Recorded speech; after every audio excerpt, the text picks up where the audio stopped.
Welcome to A Call to Action, a series presented by Great Eastern Radio. We're covering many different topics from retooling your company to safeguarding your Zoom meetings. Today, we're talking with U.S. Senator from the state of New Hampshire, Jean Shaheen. The senator serves on many different committees: foreign relations, appropriations, armed services, and small business. I'm Peter Fish-Case. Senator, welcome to A Call to Action. Well, nice to be with you, Peter. All right, the hardest question of the day. I know I got it for you right now. How are you? Well, I'm in good shape because I and my family are all healthy right now, and I think that's the most important thing. And we've got everybody. I have a son-in-law who's an air traffic controller and one who is involved in housing. They are still going into work, but everybody else is working remotely. Okay, that's good to hear. All right, so let's get right into some of the stuff that you've had firsthand access in as the lead negotiator for the provisions in for small businesses in the CARES Act. What was the single most important piece of that for you? Well, my priority since the coronavirus has hit is to do everything I can in Washington to support those people who are really hurting, people who have lost their jobs.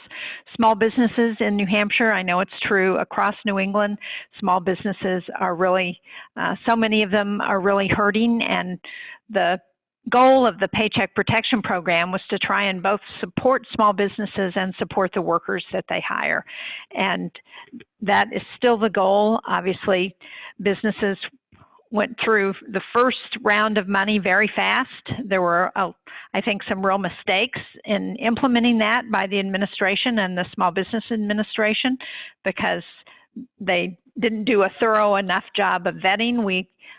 There were too many larger businesses that were able to get money when the small mom and pop shops, those people who are really struggling, need it the most. There is an effort to correct that, but the problem we still have is we're looking at yet a third round in the whatever legislative package ultimately comes over to the Senate.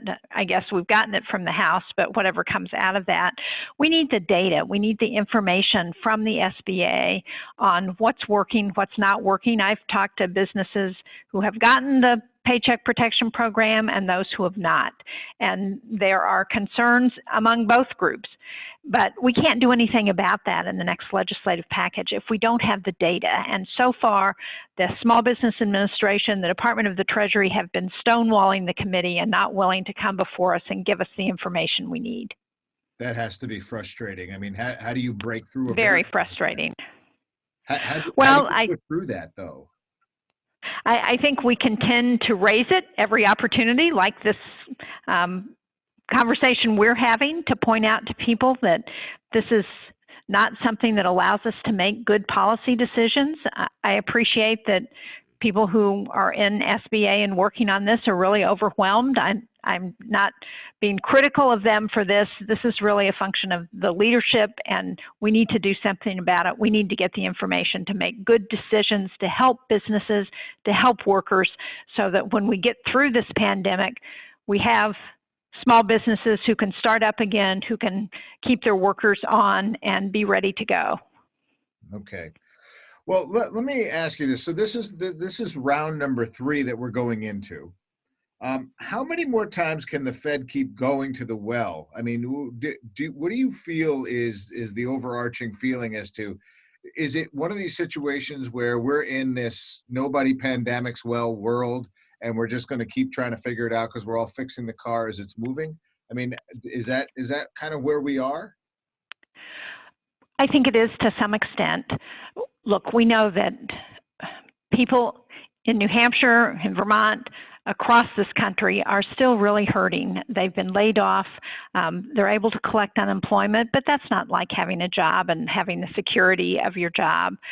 We know that there are a lot of people who are still worried about the coronavirus, that hospitals and healthcare providers and those people on the front lines are really at risk, and there's still so many challenges there, financial challenges now for hospitals and medical providers. And every economist I've talked to, every official has said, we the most important thing we can do is to help those people get through this period, to help think about how we stand back up the economy so people can get back to work, so they get the help they need, so our healthcare system isn't overwhelmed, and we can make sure that people continue to be able to operate. And that's my goal. That's what I think needs to be done as part of any additional legislative package that we're considering. Now, if memory serves me correctly, and you had a lot to do with the Paycheck Protection Program, this first round of that is ending June 7th. Am I correct in that assessment? Yes, it's early June. Okay. Is there hopes to add extra provisions to extend that as well, or is that coming out in this third round? Well, what the House did in their package of legislation was extend what was 8 weeks in the CARES bill that passed the Senate to 24 weeks. As I've talked to small businesses in New Hampshire, particularly people in the hospitality industry and the tourism business, they have been particularly hard hit. And what they say to me is, look, I want to hire back my employees.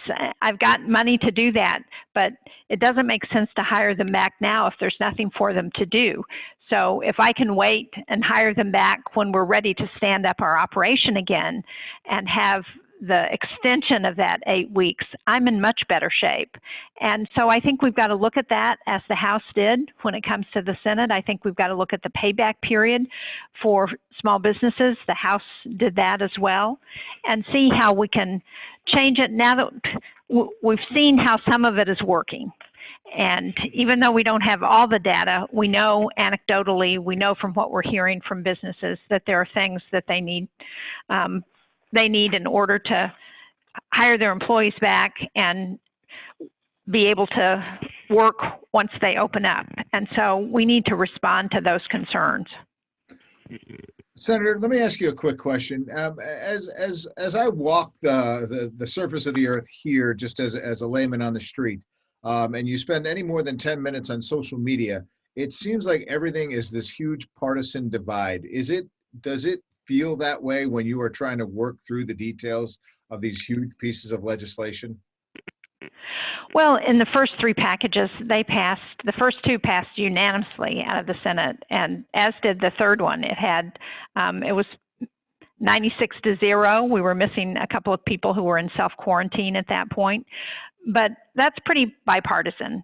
I think it's really important that the next package continue to be bipartisan, and there are a number of us working in the Senate to try and address particular aspects of the legislation and as it comes from the House, so we can make it as consensus-driven as possible. Now, obviously, there are going to be negotiations involved in that. There's a disagreement over helping state and local governments. It's something that I'm very committed to because it doesn't help us to refuse to provide help for states and local governments and to have those communities lay off their firefighters, their police, their teachers, their EMTs, their other municipal officials, and those people go on the unemployment rolls. That's like taking money out of one hand and putting it in the other. So I think that's a very important piece, despite what we heard from Majority Leader McConnell, who said that states and communities should just go bankrupt. I don't think anybody thinks that's a good outcome. Yeah, I'm going to agree with you on that. That is not a good outcome. For this next round, though, what is Jean Shaheen? What do you want to prioritize when it comes to this next round? Well, first of all, I want to make some of the changes to the small business provisions so that we can address the concerns that we've heard from small businesses, things like that 8-week period. Then I think we need to look at the healthcare situation, both for our hospitals, our frontline medical workers, and for our nursing homes. That's where more than 70% of the COVID-19 deaths in New Hampshire have been. We need to provide some help to our nursing homes.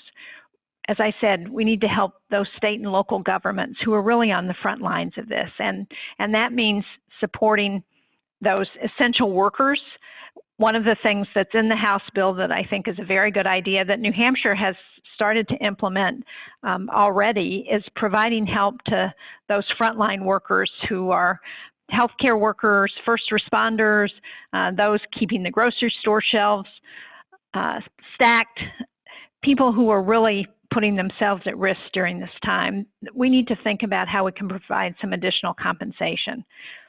I think we've got to provide some food assistance.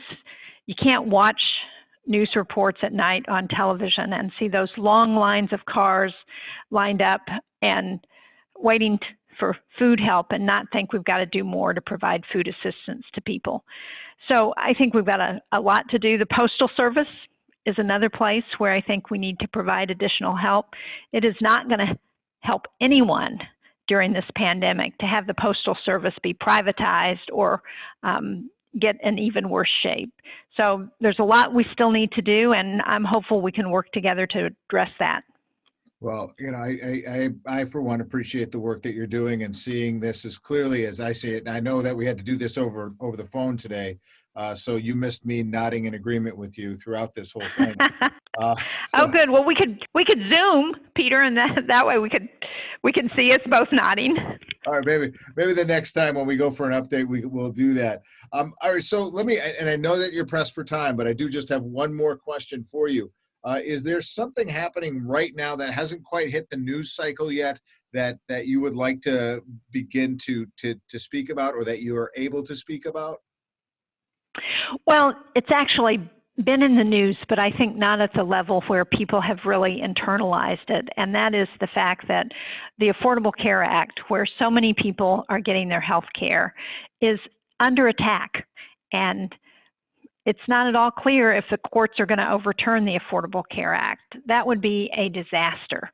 What we need right now is a special enrollment period so that the public has an option to sign up for the Affordable Care Act and to get health insurance, because one of the lessons we should learn from this pandemic is how important it is for all of us to have access to health care. And, you know, it doesn't do me any good if my neighbor gets the coronavirus and can't get the care they need, if they can't get the testing that they need.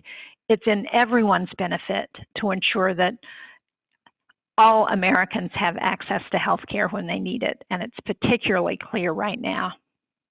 Senator Shaheen, thank you. I know you're busy. I'm going to let you go do the good work that you've been doing on behalf of the country and your in your home state of New Hampshire.